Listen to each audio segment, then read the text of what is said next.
Bonjour à tous et bienvenue dans ce nouveau top des gauchistes de la semaine. Et actualité oblige, on parlera largement de la réaction des gauchistes à la mort de Jean-Marie Le Pen. Et comme vous avez déjà pu le constater par vous-même, en regardant les différentes images qui tournaient un peu à droite à gauche, on n'a pas été déçus du voyage. Franchement, dans l'ignominie, là, on a été très loin. Un petit mot quand même sur votre réception là, du bilan des pires gauchistes de l'année 2024. Vous avez beaucoup aimé le classement, il était très long, très dense. Même si je vais essayer de faire beaucoup plus court cette semaine, on va faire un top 10 de cette première séquence 2025, parce qu'il y a tellement de choses à dire sur l'ampleur des réactions des gauchistes face au décès de Jean-Marie Le Pen. Voilà, j'ai pas d'autre choix que celui-ci. Donc on est parti. Avant de rentrer dans le vif du sujet, les amis, un petit mot sur deux personnes qui auraient pu être dans ce classement. On va d'abord retrouver Régé le Gorilla, qui est un youtubeur. Alors j'hésite toujours à le mettre dans le classement des gauchistes, parce qu'un gauchiste, qu'est-ce que c'est? C'est avant tout un Européen autochtone, qui, par ethnomasochisme, qui, par folie idéologique, eh bien, a décidé de mener une politique ou d'avoir des idées complètement folles qui amènent ultimement à la disparition de son peuple. Bon. Là, Régé le Gorilla, c'est un petit peu différent parce que c'est pas un pur Européen. Enfin bon, bref, je l'ai mis quand même parce que ce tweet-là, il est quand même assez énorme. Donc il fait son bilan de ses voyages en 2024. Et vous voyez en vert tous les pays sur la carte dans lesquels il s'est rendu en une année. Donc je sais pas comment il fait, voilà. C'est magnifique, mais là où c'est énorme, c'est que c'est quelqu'un qui se revendique fièrement et radicalement de gauche. Donc théoriquement, c'est quelqu'un qui est préoccupé par le climat, etc. etc. Bon, là on voit que c'est évidemment pas le cas. C'est l'éternelle posture des gauchistes qui donnent des grandes leçons de morale, de protection de l'environnement, etc. et qui ont un bilan carbone démentiel. Donc c'est assez énorme. Au moins, il est transparent, lui. On peut lui accorder ça. Et puis, autre personne qui aurait pu être dans ce classement, alors il s'agit de Tristan Lopin. Je ne connaissais pas. Normal, je n'écoute pas France Inter, puisque c'est un humoriste, voilà, qui officie sur cette radio du service public. C'est évidemment un gauchiste, enfin, j'avais pas besoin de vous le préciser. Et donc, je parle de Tristan Lopin. Pourquoi? Parce qu'il a fait un fil Twitter sur un sujet totalement inintéressant, mais j'ai trouvé ça très significatif de ce qu'étaient les gauchistes. Il nous a fait un fil Twitter sur son voisin de train qui refusait de lui céder la coudoir, enfin refusait, il lui a pas demandé, qui prenait la coudoir, on va dire, qui s'étalait autour de lui. Et Tristan Lopin, parce que c'est un gauchiste, eh bien, plutôt que de lui parler à cette personne-là en lui disant, voilà, j'aimerais bien que vous puissiez me laisser un peu la coudoir, j'aimerais bien que vous étaliez un petit peu moins, eh bien, il a publié un fil Twitter dans lequel il détaille les petites manipulations un peu vicieuses qu'il a mis en place pour récupérer son espace, sans avoir adressé la parole à cette personne. Donc c'est totalement anecdotique, c'est pour ça qu'il est hors classement, mais ça vous montre bien la psychologie des gauchistes. Voilà. Chers amis gauchistes, ayez un petit peu de courage, d'honneur, et adressez la parole à ceux qui vous dérangent. Ça sera plus utile que de faire des fils Twitter.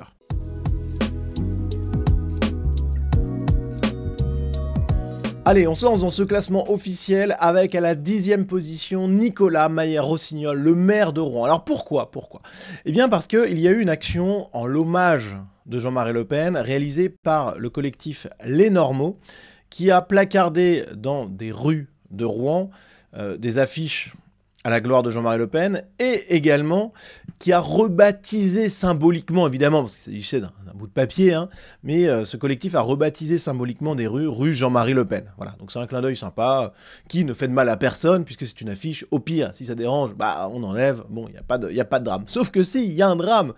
Il y a un drame pour le maire de Rouen, qui a décidé de faire un signalement au procureur pour une affiche. Donc ça, c'est quand même assez exceptionnel. Je veux dire, c'est énorme. Alors, on comprend mieux pourquoi quand on voit le maire de Rouen, qui est ici, contre le racisme, un genou à terre, le poing levé. Vous avez compris à qui on a affaire. Donc voilà, on commence le classement en douceur, mais pas tant que ça. Ça vous montre un peu l'état psychologique des gauchistes.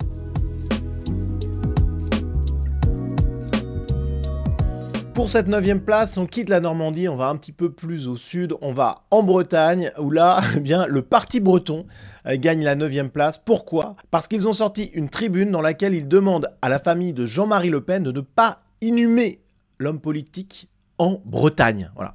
Jean-Marie Le Pen est breton, né à la Trinité-sur-Mer, fils de breton. Bon, donc incroyable d'avoir cette prise de position du parti breton. Alors, faut savoir une chose, c'est qu'il s'agit d'un ramassis de gauchistes dégénérés au dernier degré, qui refusent que des Bretons de droite soient considérés comme Bretons, mais par contre pour qui le premier extra-européen arrivé la veille, là, qui a des papiers, alors français, mais ça leur suffit là, dans ces cas-là, il n'y a pas de haine anti-française, et qui dit aimer la Bretagne, lui c'est un Breton, il n'y a pas de souci. Donc quand on additionne ça avec l'irrespect, quand même, envers Jean-Marie Le Pen, envers un mort, envers sa famille, qui sont des Bretons par ailleurs, eh bien, on obtient une 9e position méritée.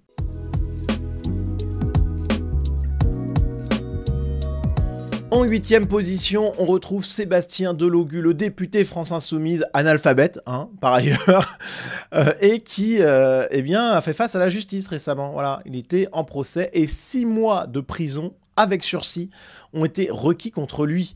Voilà, alors l'histoire est incroyable, on l'apprend dans cet article de La Provence, je vous résume ça pour pas vous prendre la tête plus que ça. Mais en gros, au moment d'un rassemblement de gauchistes lycéens contre la réforme des retraites dans un lycée, eh bien Sébastien Delogu était là et aurait, il n'a pas encore été condamné formellement, donc on doit employer le conditionnel, mais il aurait, voilà, donné des coups de pied au proviseur adjoint et à la CPE d'un lycée marseillais. Voilà. C'est une habitude à la France Insoumise de taper les nanas, a priori. Hein. Entre Adrien Quatennens et Delogu, c'est la même chose. Et donc, ce député, finalement, c'est une racaille. Voilà, il n'y a pas d'autre mot. Et d'ailleurs, les gens qui ont assisté à la scène étaient estomaqués. Le proviseur qui a été attaqué, c'est la première fois qu'il se faisait agresser, et ça l'a été par quelqu'un qui portait l'écharpe bleu-blanc-rouge de député de la nation. C'est de la folie furieuse.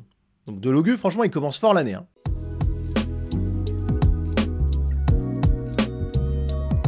On reste dans le milieu lycéen avec à la 7e position Manès Nadel, ce militant syndicaliste lycéen promis au meilleur des avenirs à gauche. Alors avant de revenir sur sa prise de position sur le lycée qui est complètement dingue, un petit mot quand même. Il a évidemment évoqué la mort de Jean-Marie Le Pen et il a évidemment manqué de respect au défunt. Regardez son tweet, le raciste, l'antisémite est enfin mort. Ses idées doivent être abattues. Enfin mort, il se réjouit. Rien d'étonnant finalement, mais enfin ça reste quand même détestable.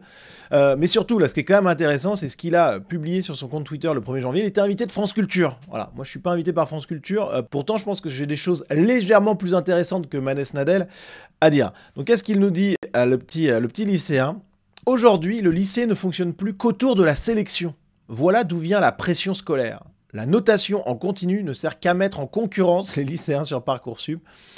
Car il n'y a pas de place dans l'enseignement supérieur, évidemment, c'est stressant. Bah, pauvre chou, bah, c'est oh, bah, mince alors. Regardez, il est tout petit, il est tout mignon en plus, ce petit animal-là, c'est vrai. Alors, il nous dit des bêtises, évidemment, mais on a envie de le consoler, finalement, ce petit gauchiste. Il y a de la sélection au lycée. Aïe, aïe, aïe, aïe, aïe. Il y a de la pression, il y a des notes. Mais attends de voir ce que c'est, la vie active, mon petit. Non, mais ils sont à l'ouest. La sélection, alors... Déjà, ça fait partie de la vie, sélection naturelle, hein. C'est comme ça qu'on est arrivé là. Enfin, Manès Nadel, je sais pas trop si ça s'est bien appliqué. Il y a peut-être eu un bug dans la sélection naturelle. Mais ça permet d'avoir les meilleurs au meilleur poste. Voilà. Sinon, s'il n'y a pas de sélection, ça veut dire que même le cancre, on peut le mettre dans une grande école. Bon. Donc, en fait, c'est tellement bête comme raisonnement, comme souvent à gauche, qu'on a du mal à répondre à ça. La sélection est une bonne chose. La sélection, c'est ce qui permet d'avoir une société qui, théoriquement, fonctionne de mieux en mieux. Bon. Là, on n'est pas, c'est pas le cas. Là, franchement, Manès Nadel, il aime pas ça. En fait, souvent, les gauchistes, c'est ce que je vous dis souvent sur la psychologie de la gauche et le ressentiment, c'est vraiment la volonté de destruction face à la grandeur, face à l'excellence qu'ils ne peuvent pas atteindre. Mais on peut pas tous atteindre la grandeur et l'excellence. Moi, le premier, hein. Mais par contre, je vais pas chercher à détruire un système qui permet d'aller vers le meilleur. Je vais moi-même essayer de faire des efforts. Ou alors, je vais me dire, ah, je suis pas très bien là-dessus, je me rattraperai sur un autre sujet, etc. Voilà. Mais eux, vu qu'ils ne réussissent pas à être sélectionnés, eh bien, ils veulent abattre la sélection et ce principe qui est pourtant bénéfique pour le plus grand nombre. Donc voilà, Manès Nadel, très très en forme.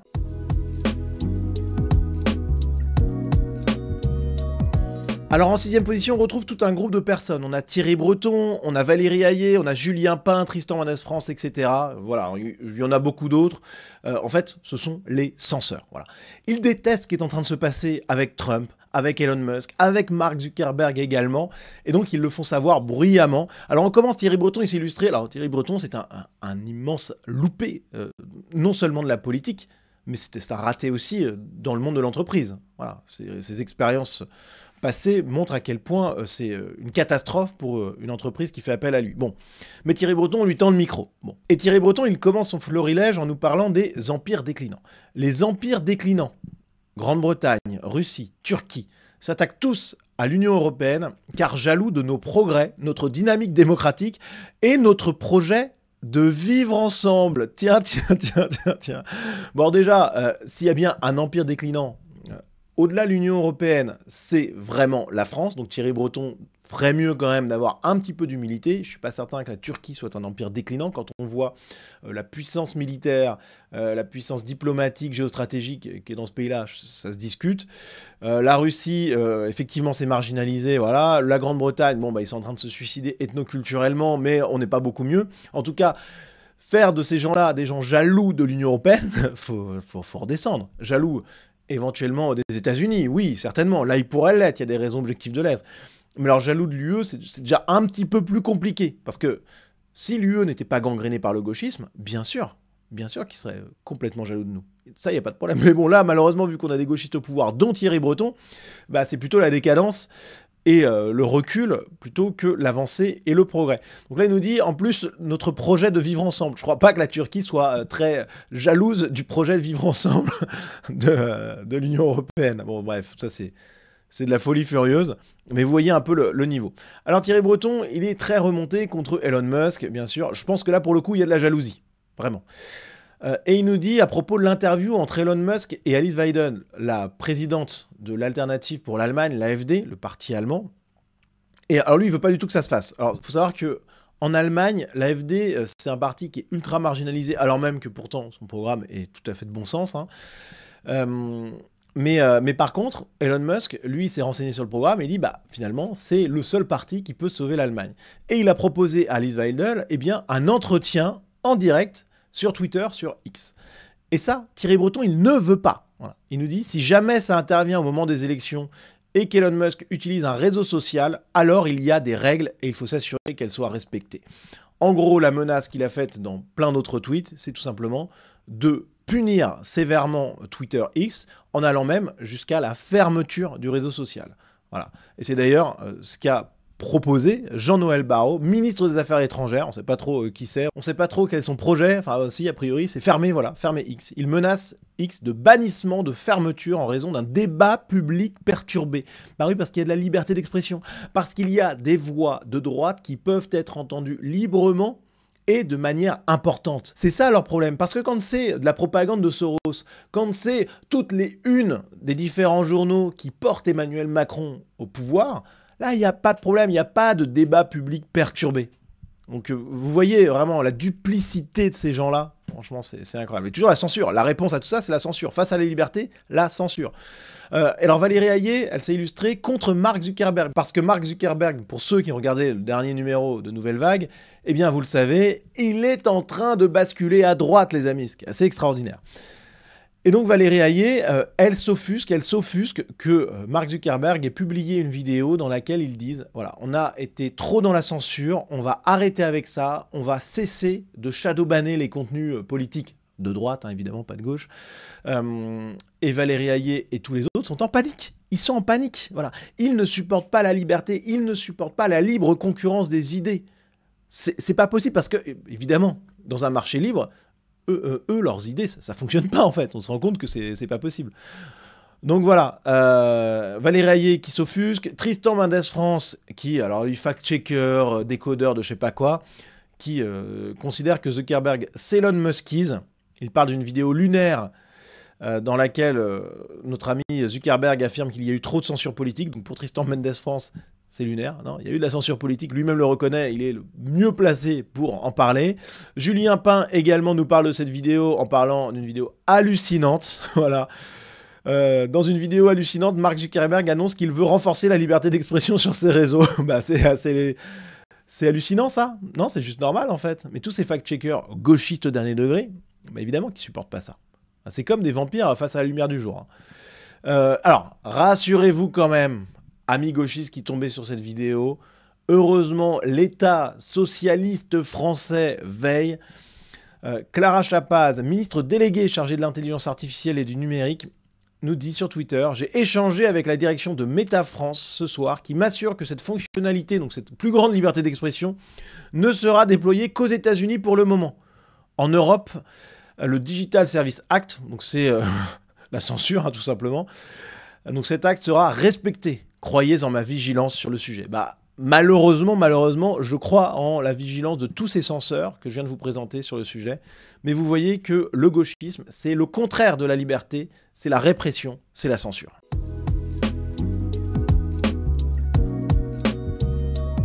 En 5e position, les amis, on retrouve Marius Roux. Alors Marius Roux, comme vous pouvez le voir, eh bien c'est quelqu'un qui est un extra-européen, hein, clairement. Donc je fais une petite entorse à la règle. Normalement, un gauchiste n'est pas tant un extra-européen, parce que en fait, c'est assez logique que les extra-européens soient des gauchistes, même si dans leur pays d'origine, ils ne le sont pas du tout, mais ils sont dans une logique de préservation, de défense de leurs intérêts. Donc je comprends, hein, je comprends le principe. Mais là, je veux vous en parler parce que c'est quand même quelqu'un que je vois souvent passer sur mes réseaux.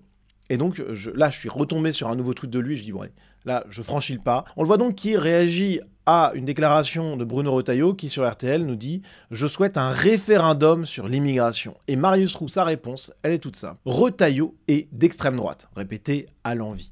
Et donc, ce qu'il dit là, beaucoup de gauchistes européens autochtones le disent également. Quand un homme politique propose un référendum sur l'immigration, c'est l'ultra-giga-droite, c'est les heures les plus sombres, etc., etc. Donc ces gens-là qui sont soi-disant des amoureux de la démocratie et du peuple, en réalité, ils craignent la parole du peuple, ils craignent l'usage du référendum. Ce sont des gens qui sont autoritaires et qui savent pertinemment qu'ils imposent à une majorité de Français quelque chose qu'elle ne souhaite pas.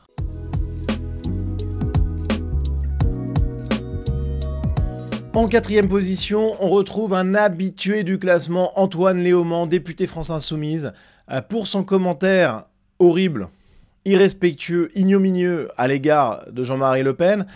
Et la particularité, c'est pour ça que je l'ai mis en exergue, c'est qu'il répondait à Jordan Bardella. Il y a plein de gauchistes qui se sont contentés de faire un tweet dans leur coin, on va dire auprès de leur communauté. Lui, il a été poser sa petite crotte virtuelle immonde, son crachat gauchiste, sous le tweet de Jordan Bardella pour donner le maximum de publicité à son tweet abominable. Vous voyez un peu l'ignominie vraiment de ces gens-là. Et Antoine Léaumont, je trouve que cette manip-là qu'il a commis, elle dit beaucoup de la viscosité du gauchisme et d'Antoine Léaumont en particulier. Donc Jordan Bardella fait un tweet d'hommage en parlant de la mort de Jean-Marie Le Pen. Et là, Antoine Léaumont lui répond, voilà. Mais c'est tout de suite, c'est immédiat, c'est le jour même, il n'y a même pas de respect. Non. Directement, en réponse à Jordan Bardella, il parle de la torture en Algérie, du couteau, la fondation d'un parti avec des Waffen-SS et nostalgique de Vichy. Bon, j'en ai déjà parlé dans l'émission Nouvelle Vague dédiée. Bon, je redis juste ça parce que je reviens un peu en longueur là-dessus, mais le Rassemblement National, enfin le Front National, a été créé avec en partie des gens qui étaient peut-être plutôt de cette tendance-là, mais aussi des résistants. Parce que la France, après la guerre, mais même pendant la guerre, elle était divisée. Oui, il y a eu des gens qui étaient plutôt du côté collabo, des gens qui étaient, c'était l'immense majorité, qui étaient neutres, il y avait des résistants, voilà. Mais il n'y avait pas 99% de résistants en France. On se souvient par exemple que François Mitterrand, quand même socialiste, président de la République, grande figure morale de la gauche, avait été décoré par Pétain. Bon, donc il y a un moment où l'histoire est complexe et ces gens-là, ils ne peuvent pas l'envisager parce que la complexité, c'est pas entendable pour les gauchistes. Eux, c'est une vision binaire, enfantine de la réalité. Bref, donc voilà, Antoine Léaumont, pour ce message ignoble et surtout pour l'avoir sciemment publié en réponse à Jordan Bardella, le jour de la mort de Jean-Marie Le Pen, 4e position.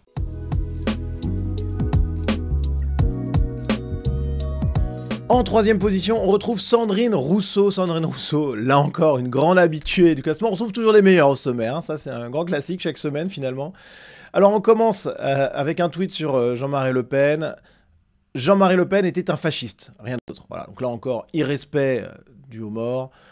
On n'attend pas quelques jours pour poser son petit étron virtuel. On y va, grand classique, Sandrine Rousseau. Et Sandrine Rousseau, je l'ai mis aussi haut. Pourquoi? Elle ne s'est pas arrêtée là, hein. Elle a multiplié les folies cette semaine. Regardez là. Alors, elle nous parle du capitalisme.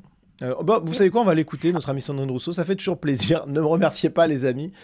On l'écoute. Ah oui, je suis pour rompre avec le capitalisme et avec le productivisme. Mais de toute façon, c'est une question, je vais vous dire, de vie ou de mort. Voilà, je vais vous le poser, c'est une question de vie ou de mort. Donc voilà, pour Sandrine Rousseau, rompre avec le capitalisme, c'est une question de vie ou de mort. Bon, alors, c'est quoi l'alternative en fait? Le capitalisme, c'est-à-dire un système où les échanges commerciaux existent, où il y a la recherche de profit, la liberté d'entreprise, pas du gain, voilà. Tout ça, ça fait partie de la nature humaine. Et d'ailleurs, il n'y a pas eu de société développée sans capitalisme ou sans forme de capitalisme. Je prends souvent cet exemple-là, mais même la Grèce antique porte en elle, au fur et à mesure que la société évolue et se complexifie, des éléments très capitalistes. La recherche de profit, c'est pas du tout étranger ni aux Grecs ni aux Romains. Bon, donc voilà, quand il nous dit en plus qu'il faut rompre avec le productivisme, ouais, alors l'alternative au capitalisme, c'est le communisme. Hein. Le communisme était ultra productiviste. Stakhanov, c'était qui, Sandrine Rousseau? Bon, c'était pas un ultra-capitaliste.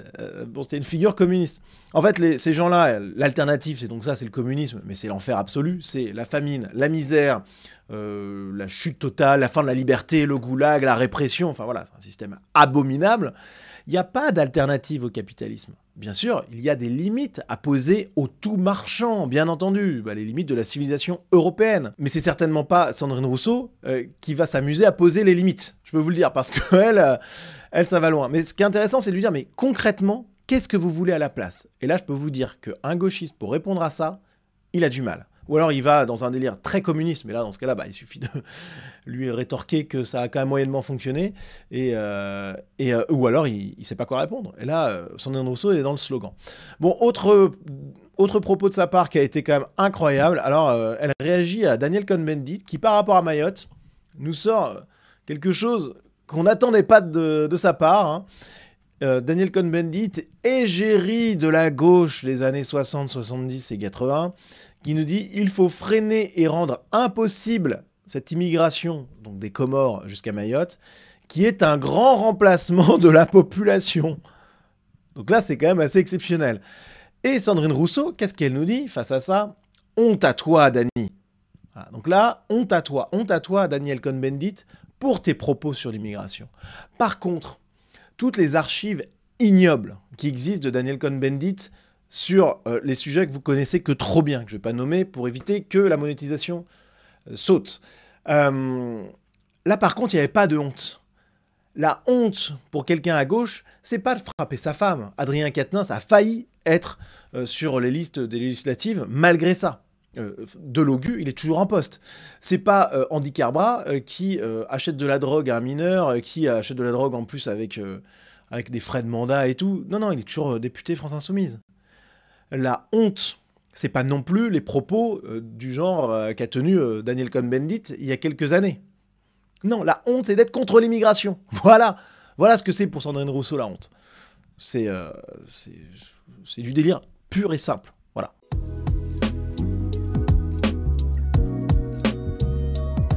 En deuxième position de ce top 10 des gauchistes de la semaine, on retrouve Louis Boyard. Là encore, un député France Insoumise, là encore, un habitué du classement.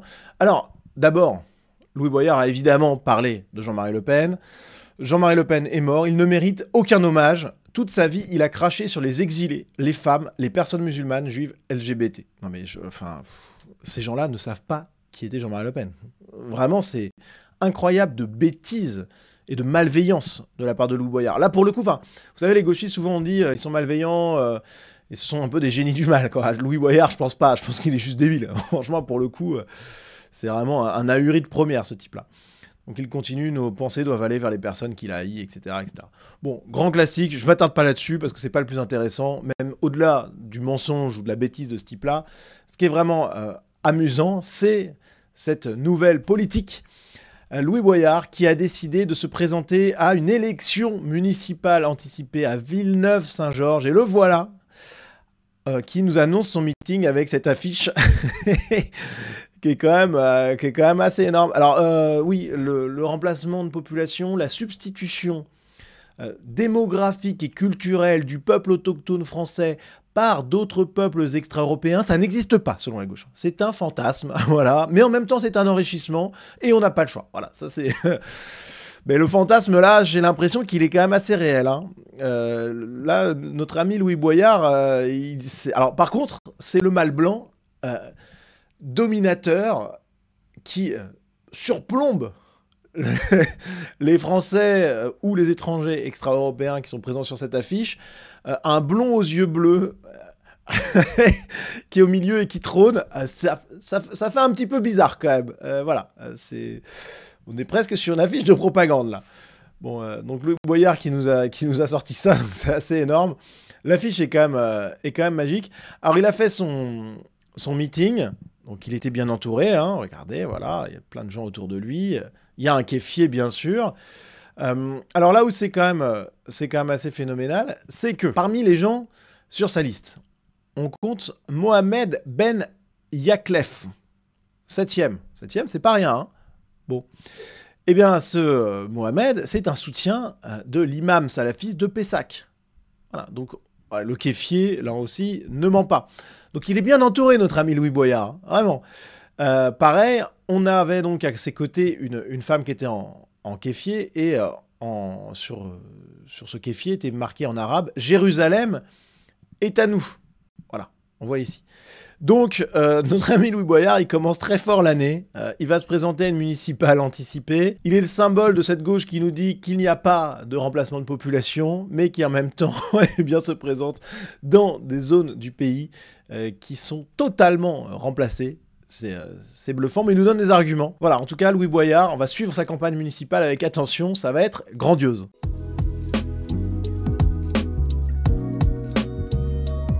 Et au sommet de ce top 10 des gauchistes de la semaine, on retrouve collectivement tous ceux qui se sont réjouis de manière ignoble, vraiment, j'ai pas d'autres mots, hein, de la mort de Jean-Marie Le Pen, qui sont allés célébrer la mort d'un homme, alors en plus en mode PNJ total, parce qu'ils ont été formatés à le haïr, ils sont bien incapables de montrer concrètement en quoi Jean-Marie Le Pen c'est le mal incarné, mais enfin bon, ça c'est un autre sujet, mais donc ils sont allés célébrer ça, place de la République, là on voit les images, enfin, c'est complètement dingue, ils sont là à sabrer le champagne, à fêter ça, bon, enfin c'est de la folie furieuse. Alors, ils étaient très nombreux, il y a beaucoup de choses à dire. Alors, d'abord, on pourrait peut-être regarder ça, c'est assez...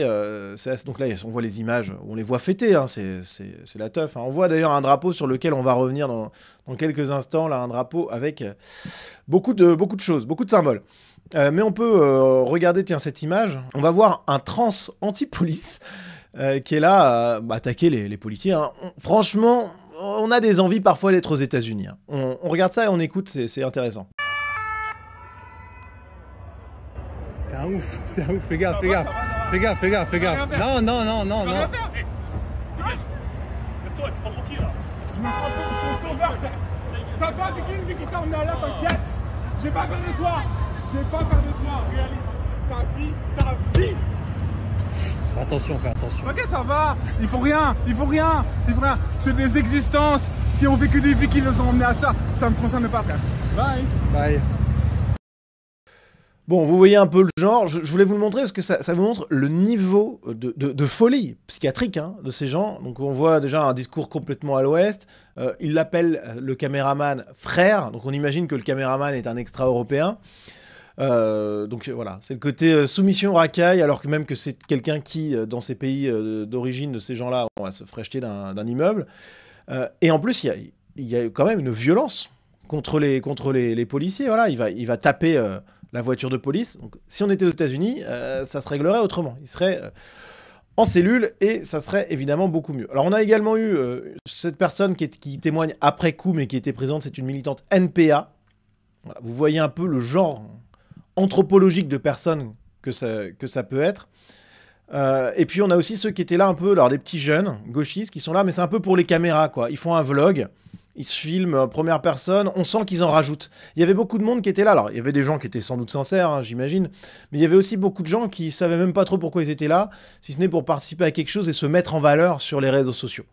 Ça, c'est vraiment un élément hyper important, je pense. On voyait qu'ils se forçaient à jouer le côté fêtard, etc. Dès qu'il y avait une caméra, ils en rajoutaient. Bon. Alors, évidemment... on peut parler de cela, hein, ça c'était particulièrement visible d'ailleurs. Hein, vous voyez les rires forcés là, de ces gens-là. Là. Ils en rajoutent, ça brandit le champagne devant les caméras. Ils savent qu'ils sont filmés là. Hein. Il y a les projecteurs des caméras qui sont braqués sur eux de tous les côtés. Ils le savent, ils regardent pas, ils sont en représentation. Voilà. C'est une représentation théâtrale. Alors, qui sont ces gens, d'ailleurs, qui sont en train de sabrer le champagne? Eh ben, on a eu plusieurs infos sur la question, puisque on a des gens qui ont mené l'enquête. Et on a premièrement regardé, là on le voit, qui fait exploser une bouteille de champagne. Eh bien, Tariq Safraoui, employé chez Mediapart. Tiens donc, imaginez, mort de Mélenchon, fiesta, place de la République, de la part des gens de droite. Bon, déjà, je trouverais ça immonde, quoi qu'il en soit. Même si, évidemment, Mélenchon, je pense que c'est un danger public terrible pour notre pays, pour notre civilisation. Mais imaginez qu'il y ait un employé de Valeurs Actuelles, du Figaro, qui soit vu en train de faire péter le champagne. Je pense que ça ferait un petit peu scandale. Mais là, il n'y a pas de problème.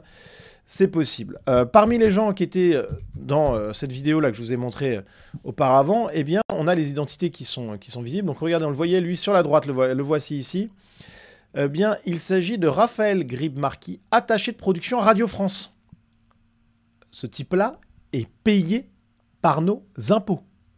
Voilà. Alors après, celui qui a mené cette enquête et qui a un tweetos très sérieux, hein, nous parle du fait qu'il est expert du chemsex gay. Alors ça, je sais pas. Je sais pas, mais c'est vrai qu'a priori, on le voit effectivement, ici sur cette photo. Bon, ça me laisse un petit peu songeur, pour pas dire autre chose. On a également une autre personne qui a été identifiée. Il s'agit donc du type en veste panthère, hein. Romain, porte-parole du groupuscule Les Invertis, un collectif militant communiste et trans, LGBT et compagnie. Bon. Et alors là où c'est extraordinaire, c'est que l'enquête s'est poursuivie et on se retrouve que ce Romain Chalandard, on le voit avec une banane Beyoncé et communiste, et symbole communiste. Mais de quoi vous parlez? Beyoncé, c'est l'ultra-capitalisme au dernier degré. Ces gens-là ont de la merde dans le cerveau. Faut dire les termes. Ce sont des gens qui n'ont aucune cohérence idéologique, aucune structuration, qui sont des dégénérés purs et durs, et qui prennent des petits bouts de doctrine à droite et à gauche, mais ça va pas du tout ensemble. Ça va juste pas du tout ensemble. Mais notez quand même, avant qu'on parle de ça, que ce type-là, eh bien, il est parfois payé par l'État. Voilà, le Centre national de la musique. Là encore, ce sont des parasites, ces mecs-là, au-delà d'être des êtres ignobles. Ce sont des parasites qu'on rémunère en plus. Le fruit de notre travail va à ces gens-là. Enfin, c'est inacceptable. Alors, donc, il y avait plein de drapeaux un petit peu étranges dans cette soirée festive. Le drapeau tunisien qu'on voit ici. Et puis, un drapeau qu'on voit un petit peu sur le côté de cette vidéo, qu'on va mieux voir ici. Je vous ai sélectionné la meilleure vidéo pour le voir. Alors, on va essayer de voir ça. Normalement, ça se voit un peu plus. Voilà, on le voit un peu ici. On voit le drapeau, donc... Inverti, qui est donc le collectif du type en panthère, et la faucille et le marteau, qu'on voit ici. Bon. Compliqué. Ces mecs-là sont à la fois communistes et LGBT, communistes et pro-Beyoncé, bon, ça n'a aucun sens. Alors, on va regarder ensemble ce qu'étaient les droits LGBT sous le communisme, les amis. La page Wikipédia existe, elle est assez marrante, ma foi. On y voit que Marx et Engels, ils n'étaient pas fans des homosexuels. Voilà. Voilà, c'est Engels, il était pas très LGBT-phile, voilà, et c'était plutôt des gars qui parlaient de manière négative des homosexuels. Bon, mais en plus l'expérience historique, ça donne quoi? Bon, en URSS, c'était moyen. Voilà.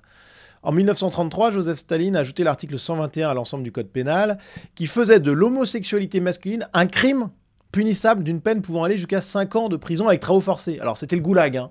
Bon, c'était pas une prison tranquille, non, c'était 5 années, tu les sentais passer, quoi. Bah, finalement, là, tous ces gars-là, là, ça leur ferait peut-être bien de vivre leur rêve communiste. Moi, je suis pour qu'ils aillent jusqu'au bout. Peut-être qu'un peu de goulag, ça leur ferait comprendre que le gauchisme, c'est pas une idéologie parfaite, voilà, qu'il ferait mieux de se repentir et de passer à autre chose. Mais enfin, vous voyez un peu le niveau de dégénérescence de tous ces gens-là. Alors, au-delà de la blague, il y avait quand même des choses très négatives dans cette soirée festive, hein.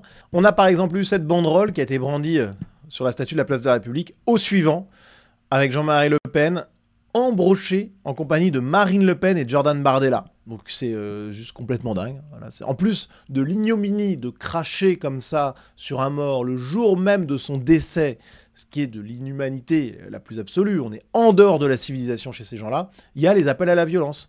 Pareil, il y a eu un tag, Marine Marion, lapidation.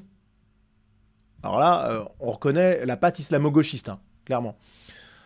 On a également eu des slogans. Le Pen, on t'a eu, Bardella, on t'aura. Bon, ils n'ont rien eu du tout. Jean-Marie Le Pen est mort à 96 ans, avec le sentiment évident du devoir accompli. Ses idées triomphent partout, non seulement en France, où Marine Le Pen a juste le premier parti du pays et a des dizaines et des dizaines de députés et règle un petit peu la politique du pays. Voilà, je veux dire, François Bayrou, avant d'être nommé, il a appelé Marine Le Pen, quoi. Bon, donc c'est quand même génial que les mecs nous disent on t'a eu. Non, pas du tout. Et Bardella, on t'aura. Voilà. Donc là, pour le coup, c'est un appel à la violence, au meurtre explicite de la part de ces gauchistes dégénérés qui sont vraiment rebut de l'humanité, rebut de la civilisation. Et j'espère vraiment, et je sais que c'est déjà le cas, mais que ces manifestations immondes permettront à beaucoup de Français d'ouvrir les yeux sur l'horreur du gauchisme et sur ce que sont vraiment ces gens-là, vraiment des êtres abjects. Voilà les amis pour ce top 10 des gauchistes de la semaine, largement consacré au décès de Jean-Marie Le Pen. Je vous invite à regarder mon émission Nouvelle Vague sur la question si vous ne l'avez pas fait. Et puis voilà, si vous souhaitez les amis soutenir mon travail, joindre vos forces aux miennes pour dénoncer, pour combattre le gauchisme, eh bien vous pouvez me soutenir financièrement via ma page Tipeee. Vous avez le lien en description de cette vidéo. Vous avez aussi un lien pour me faire des dons ponctuels qui sont toujours très apprécié. Et donc sur Tipeee, vous pouvez accéder à partir de 5 € par mois à la communauté Sunrise avec du contenu exclusif, l'accès à un groupe Telegram dédié et puis la satisfaction de savoir que vous soutenez mon travail. Voilà, merci d'avance et à très vite.